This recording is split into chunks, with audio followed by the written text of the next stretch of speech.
Look who's back. Danny Hey, Graves celebrating a win in style with Danny Graves. We had a whole different show planned, and then the Reds made it interesting. Hey, how about that? when the Reds win, it's interesting.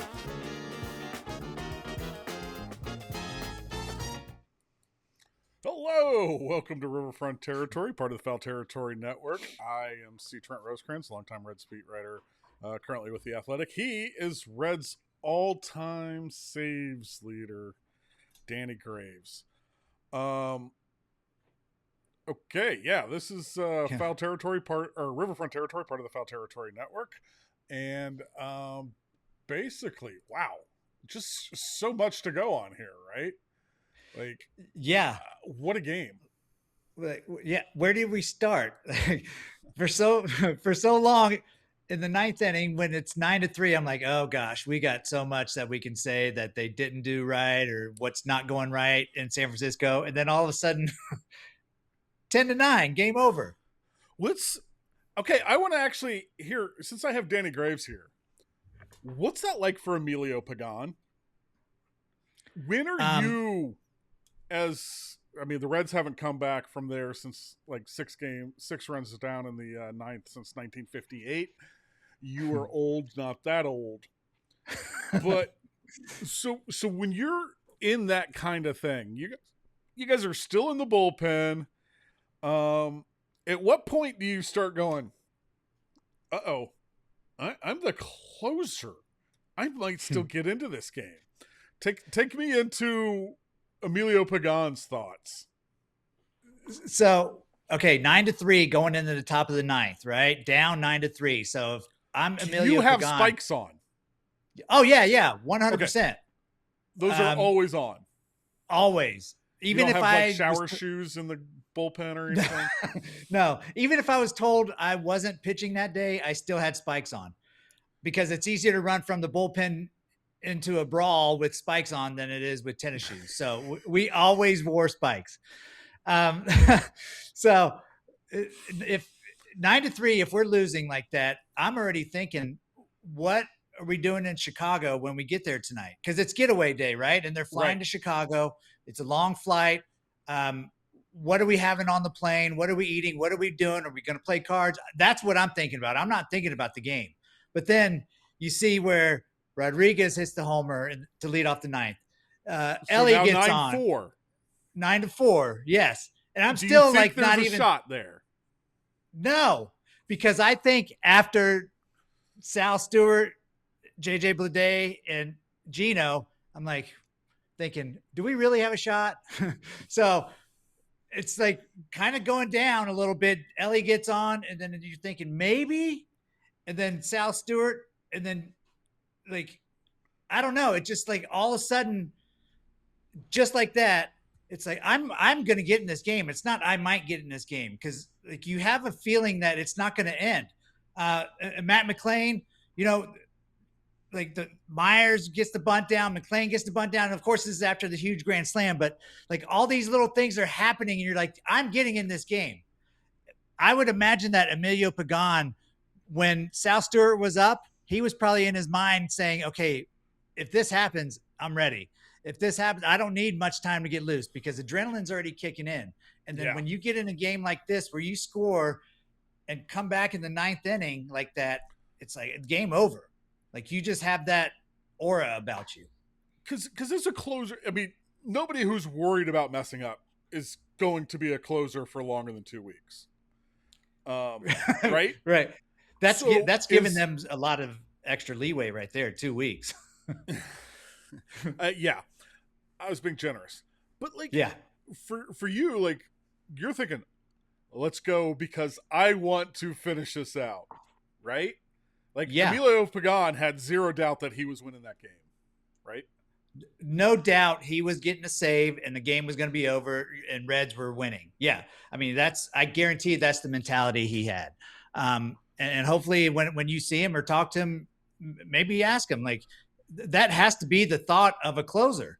Like your offense comes back in the ninth inning like that on the road, and there's no other option except to think this game's over. I'm not giving up any.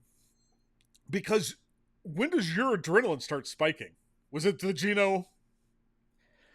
Yes, Slam? and the Gino home run, that was just to tie it up, right? Or was that to take the lead? No, that was to get within a run. Oh, so they weren't even. Yeah, so the Gino, and they're still behind by 1, but there was no outs. No outs. So that's when you're like, okay, pretty good chance we're tying it up. And since we're on the road, I'm going to get in whether it's tied or no. At home is when you come in tied. I'm thinking. Well, they would come in. He would come in. He was probably coming in anyway. Tied. I would imagine, because they probably would have got him hot. Yeah. Say if we take the lead, and if you're going to get him hot, might as well throw him in there, especially with a day off tomorrow. I know that sounded all confusing, but I think when Gino hits the grand slam and they're down by 1 with no outs, you got a pretty good feeling about it, you know? So I think his adrenaline might have been before that, but if not right then, it's full go. So I always remember Dusty Baker talking about slam range. If we're within 4, the game's a little bit different. Are you thinking, all right, once they get within 4, I might have to work today. I got to go to the office. I don't even know if I would think that far ahead, because for me, and that's not doubting the offense, but no, for me, you would be perfectly reasonable to doubt this offense. This offense is doubtable. You're right. They're very doubtable. I guess I'm saying, like, I wouldn't really feel like I was getting in the game unless it was 3 runs or less. Right. You know, if we're within 3, I love the slam range. That's brilliant by Dusty, but I need to be I need to be a little bit closer, because I mean, 1 pitch you can hit in a double play and all the adrenaline's gone. It didn't take me long to get loose anyways. Yeah. Well, how about this? I just a couple of things. This is from the great Reds PR department. So the Reds' last win, by trailing by 6 runs entering the 9th inning, was May 8th, 1958. So that was the day before my dad's 13th birthday. Wow. And yeah, but here's a better one. So Gino Suárez gets a grand slam to get them within a run. That's awesome. The last such win by any major league team, being down 6 runs in the 9th and coming back to win. The Diamondbacks at Atlanta last June. Eugenio Suárez capped off that rally, which started 10-4 through 8, and they won at 11-10 with a go-ahead 2-run double in the 9th. I remember seeing that. I feel like that just happened. It wasn't that long ago. I mean, but you know, you talk about the Reds haven't put themselves in too many of these situations to do it, but Gino's had some of those big hits. The WBC, no bigger than the WBC. Yeah. Where he has the go ahead. And I remember just feeling like that. But another guy is Tyler Stephenson. Yeah. There's throughout his career, I want Tyler Stephenson up in the 9th. Yeah. I can think of so many where that guy just, it seems like he gets, he almost like cools down. It's that in the 9th, when it's important, his heart rate just goes down, and it's pretty cool to see. And he came through again, and I think we've all seen it a lot of times through his time. Yeah, you know what? Yes, I absolutely agree. Tyler Stephenson, to come off the bench, especially, not like, it's one thing when you're in the game the whole time and you come up clutch in the 9th, but coming off the bench is completely different. And he's still able to do that. It reminds me a little bit of, like, you know, you're playing Call of Duty and then you have the sniper and then you hit the little button that slows your breathing down, and it kind of like slows the whole screen down, and then you pop somebody. That's what Tyler Stephenson does. Like, it's unreal. And you can't teach that, obviously. It's you either have it or you don't. and Tyler Stephenson, he's able to do that. Yeah. So ninth inning in his career, he has a 900 OPS. Oh, that's pretty good. So I'd say in the ninth inning, this is, let's see, 222 plate appearances, 318, 392, 508. So he's been really good late. Yeah. That's so close to 400 also, on. You're facing close to closers. 400 on base. Yes. Yeah.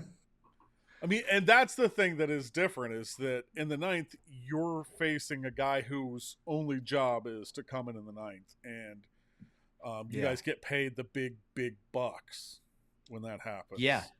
Danny Graves cash. So Tyler's special, man. He's a special player, and I'm so thankful. I know the trade deadline's way gone, but I'm so glad that he's still a Red. Yeah. I keep thinking, like, I don't know that there might be, he's going to be a free agent. I don't know if there's a team that would value him as much as maybe the Reds. In a regular off season, I could see him like going out and looking at all the offers, and the Reds kind of being like, hey, want to do it another year or two, and to get to that bridge to Duno. But this off season, everything has an asterisk. Right. So, yeah. All right. Well, what a game. Reds win. Did we finish that? Reds win 10-9. Tyler Stephenson knocks it in. We're down 9-3 going into the bottom of the ninth. I mean, who made the first out? Was that because Tyler was the ninth batter of the inning? Sack fly. Yeah, the sack fly was the sack fly to tie it, right? Yes. Was the first out. So the sixth run. And then the next batter scores it and puts it ahead, and that's Tyler Stephenson. Yes. Yes. So what a game. And we'll talk a little bit more after this message. Let's see. One of the things that I wasn't very good at was playing Major League Baseball. One of the things that I'm really good at is sweating. Even now, when I'm not playing, I need hydration. I need to make sure it's convenient. That's why I choose Quince. Yep, Quince electrolyte stick packs to the rescue, Kratz. They taste great, and the zero sugar options are stevia-free. They're keto-approved, naturally sweetened with fermented rice, and like everything Quince does, they're thoughtfully made and priced well. At $20 for 30 servings, they're less than half of the leading brand.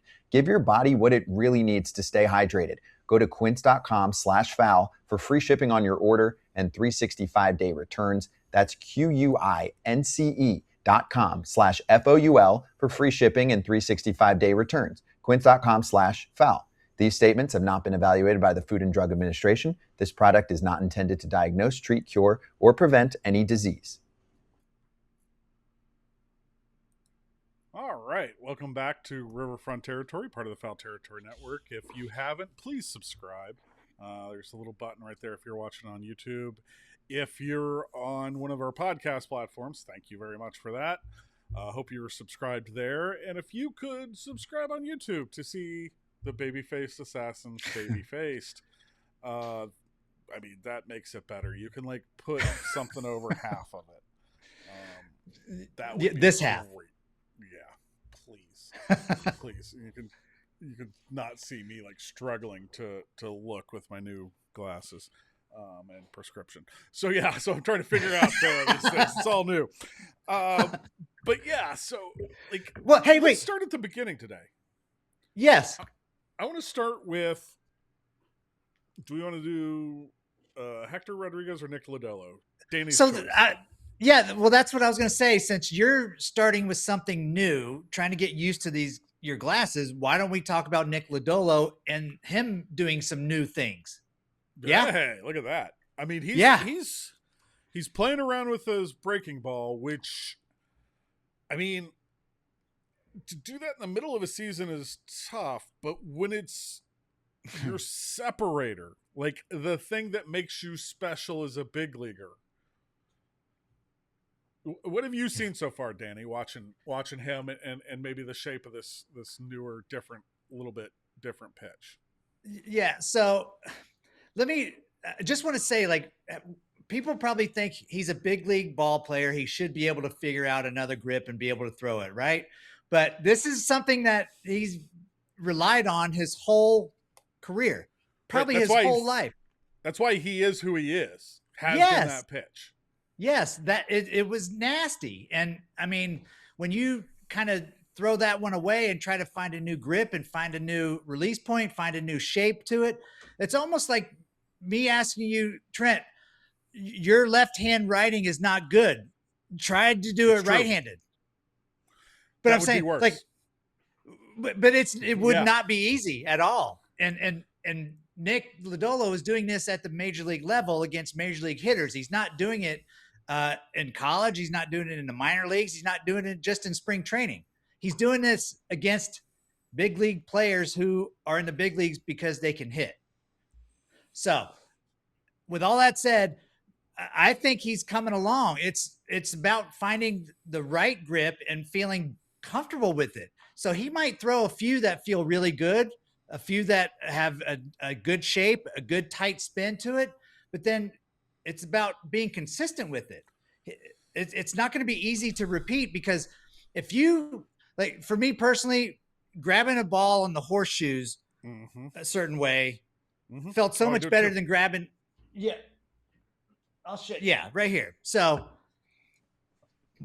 my curveball, when I would throw it, would be on this part of the horseshoe, like on top of the horseshoe. Okay. So I tried to throw it on this side because some other people have told me, well, why don't you try it this way? This is how I do it. And I tried it the other way, and it felt so awkward.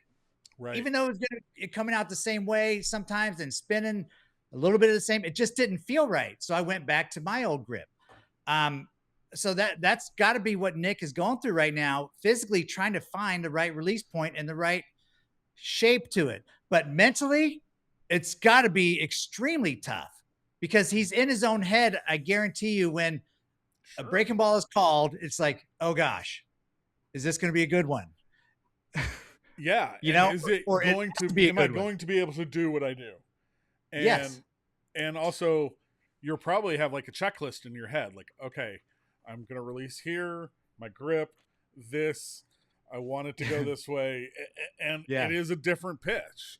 And especially when you've gotten, when it is that put away pitch, right? Because that is one of the beauties of your pitch that you know that you're going to, when you have something like that. A Mariano Rivera cutter. I mean, not saying he's Mariano Rivera, but just, you know, right.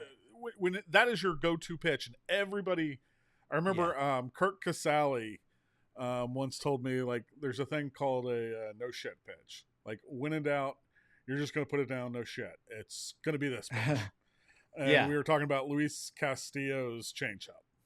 Like, when in doubt, I can put that down. Yeah. And the guys can know it's coming. And as the pitcher, I'm guessing, it's just like, oh yeah, this is what I do. You're gone. And is that why we saw, because we saw Nick get ahead, and it's finding that way, a new way to get strike three. Yes. And the hitters know that. Even this Giants team that coming into this series is probably not one of the better teams offensively. They're down there with the Reds offensively as a whole. So even they know, though, that Nick Lodolo doesn't have a feel of his put away pitch. So it's okay to get behind in the count, because you're still going to get some decent pitches to hit. Whereas before they had to be a little bit more defensive so that they couldn't get to that pitch. Right, because old Nick Lodolo with that big sweeping curveball, slider, whatever he wants to call it. If you got to 2 strikes, you know it's a really tough road. And like, I imagine, like, I remember like Wade Miley telling me that he always knew what his 2-strike pitch was going to be. Like, before his at bat started, it was all building up to what he knew he was going to throw this guy to put him away. Yeah. And it was getting to that point. Well, yeah. And I always knew what my 2-0 pitch was going to be. It was going to be a sinker because I knew guys would just be coming out of their shoes. And, for Nick, it's the same. Like, people want to say it's the same thing. It's a breaking ball, just a different grip. Well, when you have a 4-seam fastball and a 2-seam fastball, they do different things. And 95% of my pitches that I ever threw were 2-seamers. So if you told me I couldn't throw a 2-seamer anymore because it gave me a blister, I could only throw 4-seamers, I'm in trouble.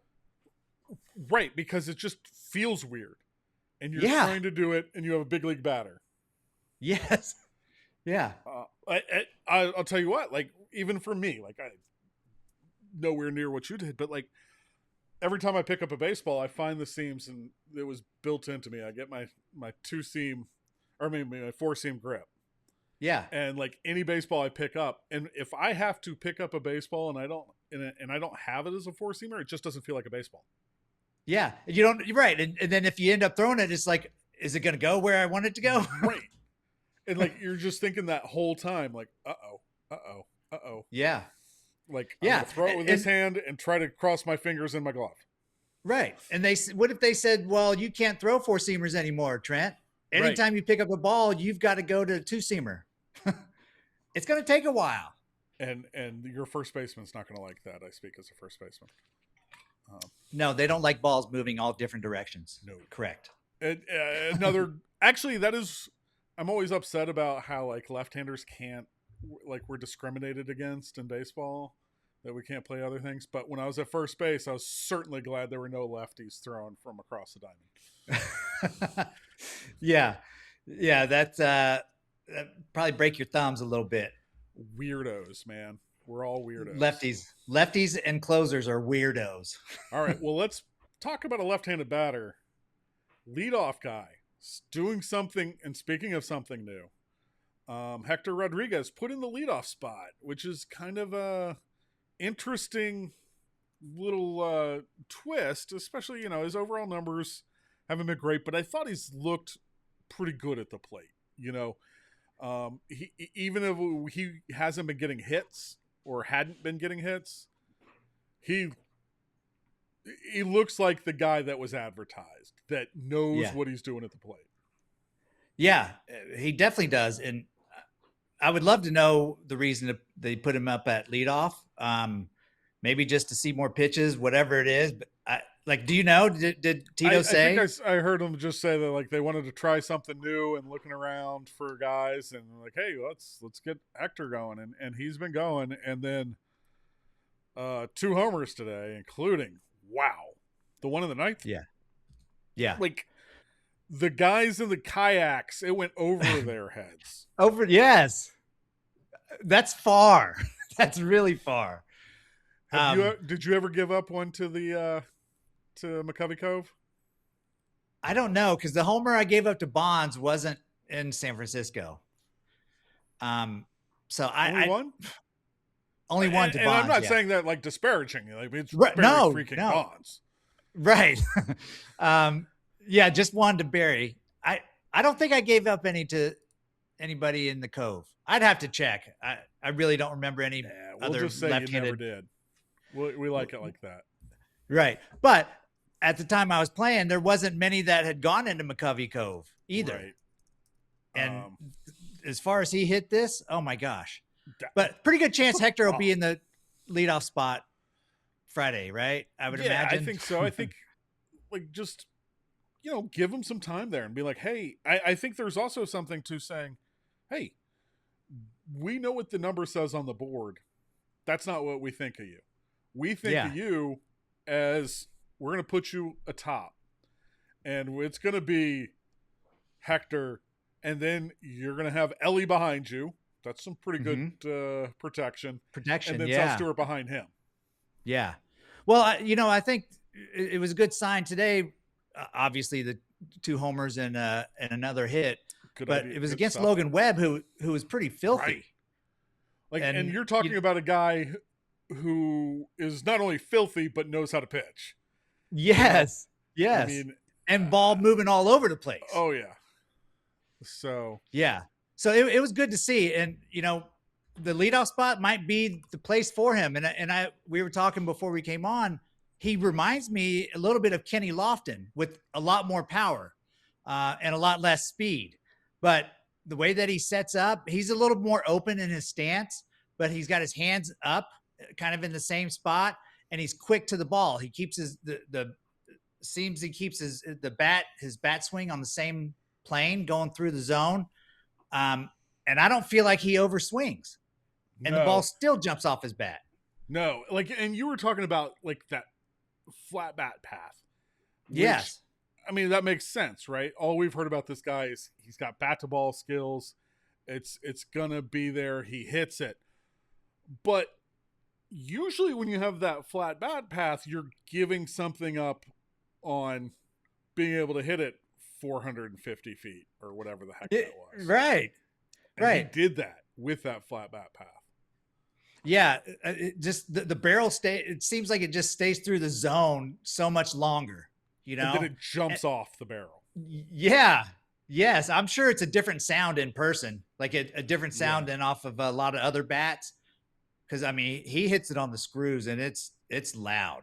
Okay. And again, there's every pitcher probably has this, but man, Barry Bonds was pretty good. You had to hate see him go up there. He was, do you know what he was against you? So I had this conversation a year ago with some other reporters, and I thought he was 5 for 6. And the one was I thought it was 1 homer and then 4 singles and a strikeout. I know I struck him out once, like 2 or 3 intentional walks. I don't remember how many hits. Like 4, was it 4 or 5? It was 4. He was 4 for 7. 4 for 7. So I got him out 3 times. How about that? And you walked him 5 times, but all 5 were intentional. 5? Yeah. So I'm when I guessing got a that chance, is the most intentional. Yes. You had 2 to Jeff Bagwell, 2 to Sammy Sosa, 2 to Lance Berkman, and 2 to Vladimir Guerrero. What about McGuire? No, I didn't have to walk McGuire, I feel like. Yeah, no shame in walking those guys intentionally. I mean, yeah, Hall of Famer, all-time home run leader. And Lance Berkman raked me. And Sosa, great hitters. Yeah. Jeff Bagwell had 3 bombs off you. Yeah. Him and Sosa had the most off me. 3 they both doubles. had 3, I believe. No, Sosa just had 2. Oh, sweet. So Bagwell had the most then. Derek Lee had 3. Oh, he had 2 in 1 game. Well, so did Bagwell. Oh, but that was when you were a starter. That doesn't count. Bagwell, yeah, he had 1 off me as a reliever, but as a starter, yes, he hit 399 and number 400 in the same game. Oh, yeah, it was awesome. That's great. All right, but he signed a bat for me. Well, that's nice. All right. Yeah. Well, speaking of great, here's a message from our sponsor. Bella, where? I don't know where Bella is, but I know how to take care of my pup. Kratz, while you find Bella, today's episode is sponsored by the ASPCA Pet Health Insurance Program. The ASPCA Pet Health Insurance Program offers customizable accident and illness plans that can fit your budget, your lifestyle, and even your pet's particular quirks. Because let's be honest, vet bills can add up fast. And when it's time to submit a claim, it's easy. Just use their app and receive reimbursement for eligible vet bills directly into your bank account so you can get back to focusing on what really matters, your pet. To explore coverage, visit aspcapetinsurance.com/FOUL. That's aspcapetinsurance.com/FOUL. This is a paid advertisement. Insurance is underwritten by either Independence American Insurance Company or United States Fire Insurance Company and produced by PTZ Insurance Agency Limited. The ASPCA is not an insurer and is not engaged in the business of insurance. All right, welcome back. Man, so we're about to wrap up, and we haven't even talked about Sal Stewart getting his 100th RBI of the season. Yeah. And I'm not, I don't believe that an RBI tells you a lot about a player's abilities, but I do think they're important, and there's something to be said for having. I almost feel like the pendulum has gone too far. And I was watching something and listening to something talking about the Rookie of the Year race.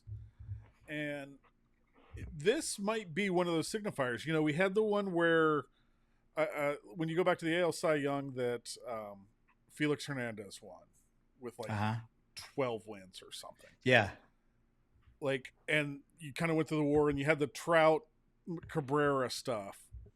And I almost feel like it'll be interesting to see the voting on this to see if we've kind of gone about, because I've always used, so like I start with war when I do my Pete Beck the term, and I'm going to do MVP this year. I haven't done rookie forever because I usually do MVP or Cy Young. And what I do is I start with war. Like the war numbers doesn't give me my winner. It gives me the 25 guys because you vote for 10. Like the big chunks of guys of who I'm considering, and then I go to the next one. So I use like anything within one war is kind of a wash. So I think it will be interesting, and I'm going to be interested to see where this goes, because Sal Stewart, it looks like he's going to have, I mean, he does have 100 RBI now. But when you're talking about 100 RBI and 30 home runs as a rookie, those are big numbers. And you know, JJ Weatherholt might be the best defensive second baseman in baseball and a good hitter. But 30 taters and 100 ribeyes, that's a feast. Yes. And give JJ Weatherholt the gold glove or the platinum glove, whatever you want to give him. I think it's a special number, obviously, to a lot of people. Like 100 RBIs is not an easy thing to do. And there's still a lot of game left. There's still over a month of games left. And also he's leading all of Major League Baseball. So it's not just like he only has 100 RBIs. He's a rookie leading Major League Baseball in runs batted in. So I think it's special. A leadoff guy, so it's a little bit different. However, we are talking about a team that is, let's see, are they still last in on-base percentage in baseball, the Reds? Or they're last in baseball in on-base percentage. So I don't want to hear, like I've heard some go, well, of course he has 100 RBI. He has Ellie De La Cruz in front of him. Yeah, he does, but that's about it. You know, this is a team that's getting on base at a 305 clip, and you're leading the league in RBI.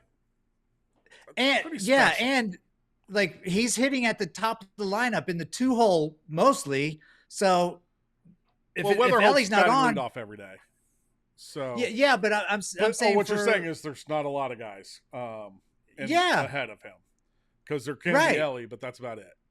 Right, and if Ellie's not playing, or if Ellie's like not getting on base, he's still got to be knocking somebody in. Yeah, and so it's really impressive, man. I think it's I think I was looking someone, I was going to go back and do this. The last rookie to have a 3,100 season was Pete Alonso, but I don't think there are a whole lot of those as rookies. I wouldn't imagine that there would have been. No, I mean, because both of those are pretty darn tough. Especially for this, because again, there's context to everything, right? Like you can say Weatherholt's a leadoff guy, so RBIs aren't going to be a biggest part of his game. But you know, it's also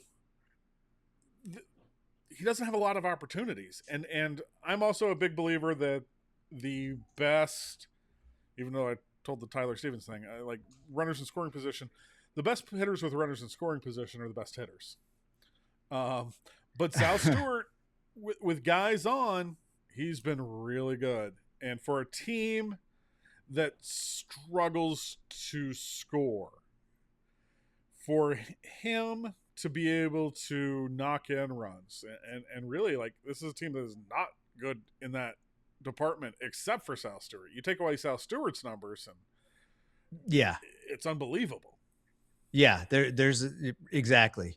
Aaron Judge had 114 rookie year.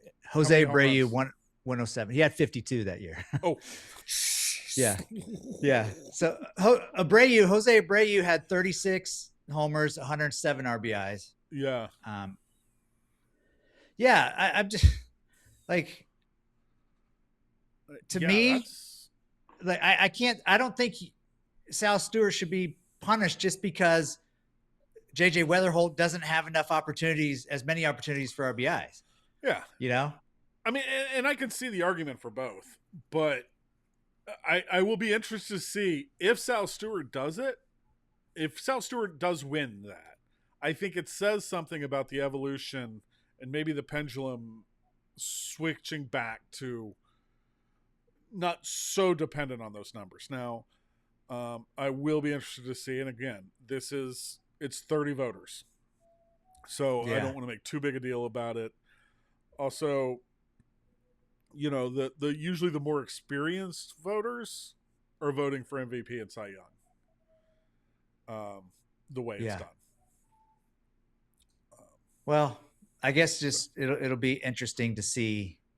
Yeah, but 100 RBI, so good for Sal.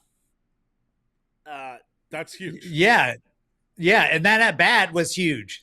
That was like a 9 or 10 pitch at bat. Yeah, he's so good. Actually, I was going to ask you one thing about too. Like on the broadcast, Jeff Brantley was like talking about Hector Rodriguez and said, "Yeah, sure, he put one 450 feet away in the shipping lanes, and he had another home run to dead center, which again." That was a poke as well against a really good pitcher. Yes. He was saying like that single that he had where it was just back up in that little hole between the second baseman and shortstop, with the shortstop shaded over towards the bag. That was a pretty impressive piece of hitting. And to like look there and to do that approach, that's something special. Yeah. I mean, this may turn into him being a leadoff hitter for the rest of his career that hits a lot of home runs. I'll tell you because what, the approach today was great. I'll tell you the thing with him, he's quicker than I thought. There was a game at Great American the other day that we were at, and he went first to third, and I was like, whoa. I didn't know he had those kind of wheels, because all you ever hear about is his bat. Yeah. You know, there have been some ups and downs there in the outfield, but that's a young player learning. And you'll take those if he can swing it like that, and he can swing it like that. And maybe they just didn't want him to run in the minor leagues. Just hit. Yeah. Or, I mean, you have enough on your plate, do it. Yeah. And the running was just, like, I don't even care about him stealing bases. I just loved watching him go first to third. Because you can really see, I don't know, like from where I sit, I'm used to a certain pace, right? Yeah. You know what Ellie's is, but other people, humans, are a little slower, and Hector was moving. Yeah. You know who was so much fun to watch first and third, and then this will be enough of my shenanigans. Carlos Beltran was like my favorite watching. Carlos Beltran, like, I put, you know, when I do Hall of Fame voting and I look at these, one of the things I love are all-around players. Yeah. Carlos Beltran, Larry Walker, Scott Rowland. Oh, yeah. And Beltran was faster than those other guys. But all three of those guys knew how to run the bases. Yeah. And so that you saw them later in their career, they were all still good base runners, even when the speed was gone. Right. And totally. That's why they're Hall of Famers. Yeah, absolutely. I can't. Mic drop right there. That's what people need to understand. You can still be a great baseball player if you know how to run the bases right. Oh, I mean, Scott Rowland Larry Walker, like, I mean, you want to talk about 5-tool player, Larry Walker. Oh my Yeah. God. Yeah. That arm. That was the other thing I was going to mention. Larry Walker, or Carlos Beltran, 0 for 3 against Danny Graves. Really? Gosh, I Yeah. only remember facing him once, and he flew You got out. him all 3 times. The results Nice. were all the same. No punchies, Um, but hey, who cares? Right. And I think you got him out. well, And if you can get Carlos Beltran out, you get Carlos Beltran out. yeah, I'm sure I was happy about that. The play at the plate that they got the run when it was to Blade and getting To the Ellie. ball in so quickly to Ellie. Yeah. And I've talked to Colin Cowgill and Tito about this. Because Ellie is so different, they tell those guys, just get it to him quickly. And they tell Ellie, go as far as you feel comfortable. Because he's going to make that throw. Yeah. And I don't care how good your outfield arm is. If you get it quickly, and you saw it, it's like almost looked like Blade, who has a decent arm. Like, it almost looked like Blade just like kind of shot put it in there. Just like shovel pass, you know, like it was just get out of here. It was a hot potato. It was like he wasn't trying to grip a 4-seamer. He just was getting it and throwing it. And he was like, I'll let that guy do the work. Yes, it makes total sense to do that. And, you know, Ellie obviously goes out further than a lot of other shortstops because he knows that he can throw it that far. Well, he can get there quicker than they can, and then he can throw it better than they can. I mean, him and Mason Wynn. But I was even talking to Dane Myers, who has a hose. I mean, he's a former pitcher. And he was like, oh, yeah, it's different, man. Because I think he was on the other side of it at home when it was like a 99-mile-an-hour throw from Ellie on that replay last week. And he was just like, yeah, man, I can throw it, but I'm just getting to him quick. Yeah, why not? That's it makes total sense. You know what else makes total sense, Danny Graves? You smashing that subscribe button. Oh, that's right. Yeah. So if you guys could do that, we'd really, really appreciate it. Tell your friends. We're going to be back again later this week, but that's it for Riverfront Territory. Man, change the complexion of what we were talking about, because that was a heck of a game. Or I was almost going to be thinking we're going to have a somber show, but I had it planned. Totally changed. We were going to do a little Dolo stuff. We were going to do Sal Stewart, and we were going to do Hector Rodriguez. So we touched on all those, and then we also touched on the Reds' biggest ninth inning comeback since 1958. It was more joyful to talk today. It was more fun after that ninth inning. That game was pretty fun. And so there we go. So for Danny Graves, I'm C. Trent Rosecrans. This is Riverfront Territory, part of the Foul Territory Network. Please rate, review, subscribe, both on YouTube and any of your podcast type, however you listen to your podcasts. I use the Apple Podcast. I used to use something else, but we're everywhere there. So everywhere. And if YouTube, you get to look at Danny, and I'm so glad that he's back. So yeah. So anyway, thanks for joining us, and we shall be back. Thank you.